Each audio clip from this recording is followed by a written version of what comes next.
ಹಿಂದೂ ಸಮ್ಮೇಳನ ಶೋಭಾಯಾತ್ರೆಗೆ ಹರಿದು ಬಂದ ಜನಸಾಗರ. ಹೌದು, ಗದಗ ಜಿಲ್ಲೆ ಲಕ್ಷ್ಮೇಶ್ವರ ಪಟ್ಟಣದಲ್ಲಿ ಭಾನುವಾರ ಹಿಂದೂ ಸಮ್ಮೇಳನ ಶೋಭಾಯಾತ್ರೆ ಅದ್ಧೂರಿಯಾಗಿ ನಡೆಯಿತು. ಸಮ್ಮೇಳನದ ಅಂಗವಾಗಿ ಬೆಳಿಗ್ಗೆ ಹಿಂದೂ ಯುವಕರಿಂದ ಬೈಕ್ ರ್ಯಾಲಿ ನಡೆಯಿತು.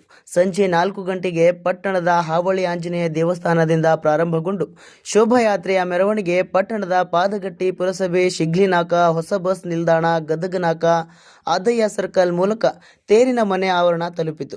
ಮೆರವಣಿಗೆಯಲ್ಲಿ ಹಲವಾರು ದೇಶಪ್ರೇಮಿಗಳ, ಸ್ವತಂತ್ರ ಹೋರಾಟಗಾರರ, ಶರಣೆಯರ ಭಾವಚಿತ್ರದ ಮೆರವಣಿಗೆಯೊಂದಿಗೆ ನಂದಿಕೋಲು, ಡೊಳ್ಳಿನ ಮಜಲಿನೊಂದಿಗೆ ಪುರವಂತರು ಪಾಲ್ಗೊಂಡಿದ್ದರು.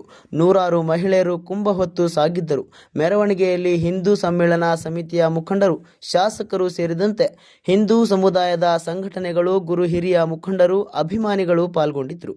ನಂತರ ತೇರಿನ ಮನೆ ಆವರಣದಲ್ಲಿ ನಡೆದ ಹಿಂದೂ ಸಮ್ಮೇಳನ ಶೋಭಾಯಾತ್ರೆಯ ಕಾರ್ಯಕ್ರಮವನ್ನು ಉದ್ದೇಶಿಸಿ ಶ್ರೀ ರಾಮಕೃಷ್ಣ ವಿವೇಕಾನಂದ ಆಶ್ರಮ ಗದಗ ವಿಜಯಪುರದ ಪರಮ ಪೂಜ್ಯರಾದ ನಿರ್ಭಯಾನಂದ ಸ್ವಾಮೀಜಿಗಳು, ಸರಸ್ವತಿಯವರು ಮಾತನಾಡಿದರು.